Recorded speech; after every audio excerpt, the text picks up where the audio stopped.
Mapagpalang araw po sa ating lahat. Ako nga po pala si Angela Janagder at welcome po sa aking 365 Daily Devotion ni Pastor Russell Campos, Seminary Edition. At ngayong araw po ay December 5, 2025 at ang topic po natin ngayong araw ay Jesus, the Passover Lamb. At gaano ka-powerful ang tugo ni Kristo. And yung scripture po natin ngayong araw is 1 Corinthians chapter 5 verse 7. And yung sabi po dito sa ating concept na Jesus the Passover Lamb, Jesus stand as the ultimate fulfillment of the Passover Lamb. His blood protects, redeems, and delivers God's people from judgment. In Him, the new exodus from sin become a reality. His sacrifice is the sovereign and sufficient work of God, securing salvation for His people with perfect effectiveness and unfailing grace.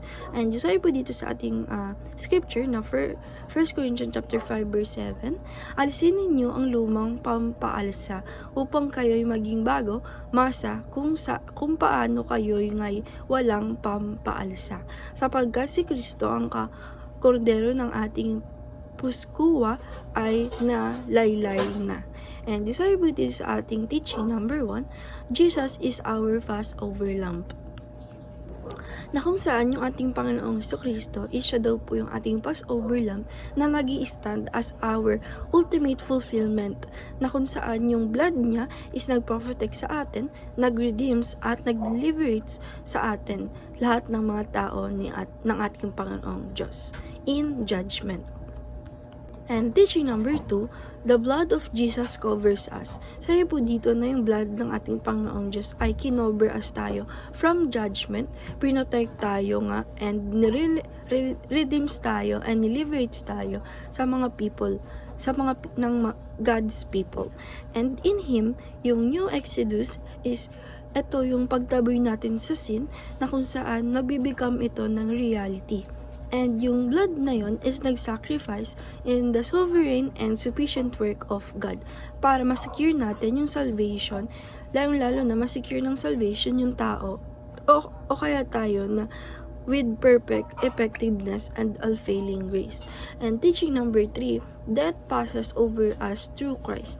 Sabi po dito na yung salvation po is ito po yung makukuha natin if tayo ay death passes over us pero through Christ.